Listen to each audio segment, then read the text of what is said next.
name's Robin Winterson, and today I'll be talking to you about eating disorders and what you as a Christian can do to help those struggling with them defeat them. So now I want you to look to your left and look to your right. Odds are that one of the people you just locked eyes with has either personally fought an eating disorder or knows someone who has struggled with an eating disorder, whether it be anorexia nervosa, bulimia nervosa, or binge eating, or even just irregular eating patterns in the form of restriction or overeating. So the prevalence of eating disorders has increased dramatically over the years, and there is no cookie cutter answer to explain to us why this is happening. It can begin simply as an infatuation with being healthy or beauty standards, and then it turns into an obsessive and unhealthy cycle. It can stem from imbalanced emotional roots, or it can just be something that onsets suddenly with puberty or a sudden change in one's life. Now, although there is no guaranteed treatment, you can help because there is an empirical evidence mounting that there's a correlation between one's faith and one who has to deal with an eating disorder. Now, I am no doctor, but I am living proof that faith is a guiding light to someone struggling with an eating disorder. Mine personally was bulimia. I struggled with the condition for 2 years, and I still find it creeping into my daily life, affecting my habits, affecting the way I view myself.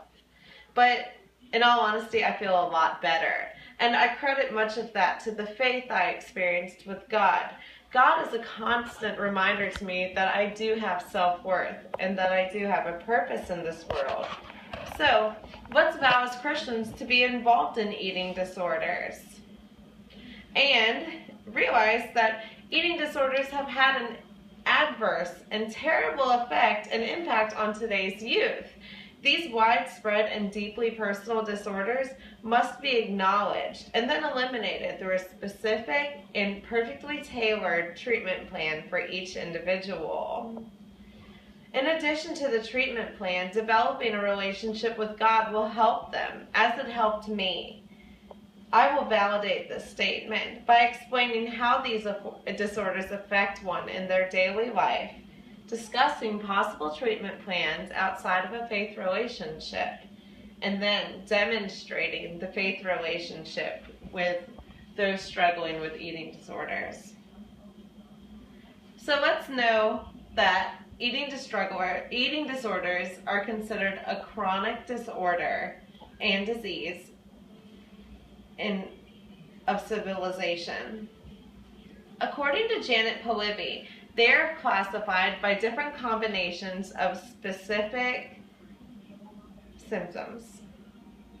They can be personified in extreme diet, extreme exercise, misuse of laxatives, binge eating, undereating, and self-induced vomiting. They're considered one of the most prominent and dangerous disorders that currently affect our youth.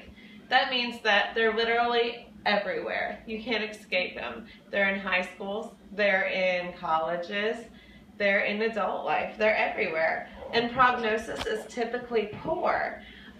Eating disorders affect your heart, your lungs, and your daily bodily function. And the worst news of all is that it can lead to death. Of all psychological disorders, eating disorders have the highest mortality rate. Our youth is in danger, so how can we fix it?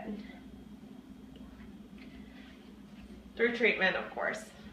Treatment is necessary, but it's complicated.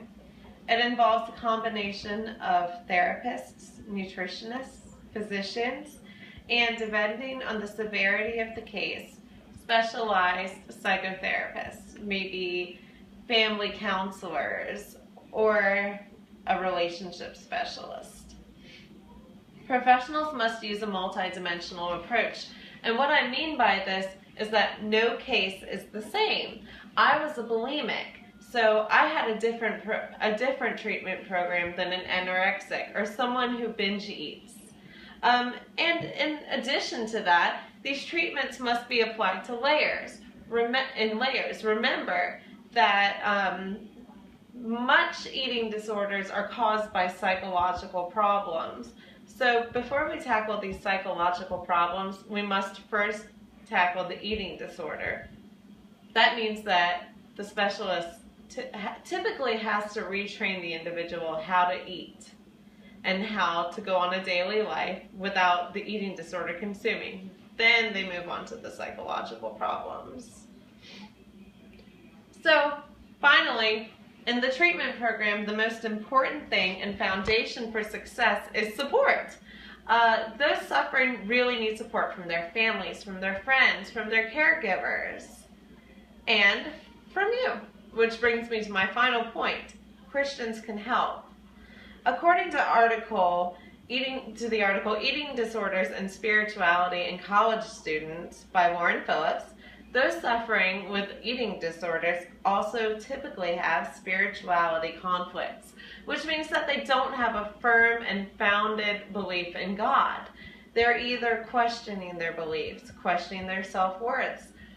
They see many of their flaws, and they can't accept that a God loves them, or anyone really loves them for that.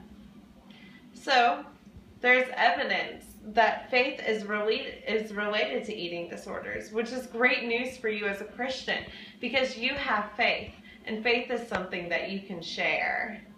It provides identity and purpose to those struggling.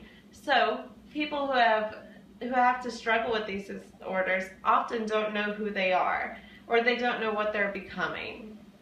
So, you get to deliver the message of Christ. Your purpose and your personal testimony could help heal those who are questioning theirs.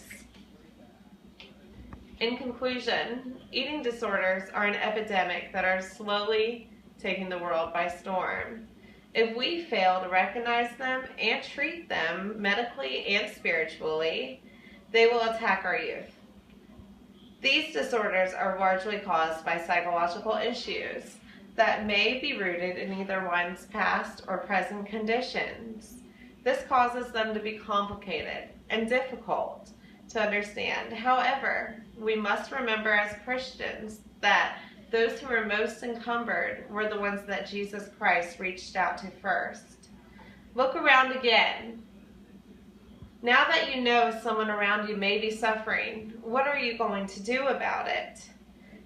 And now that you're all aware of what the power you hold as a Christian to those who suffer with these eating disorders, I challenge you to be more aware of those around you. You don't have to have an MD to help those fighting an eating disorder. You don't have to be a counselor or a therapist.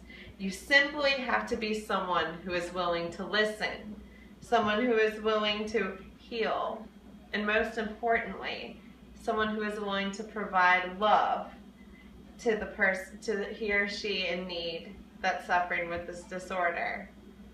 Thank you.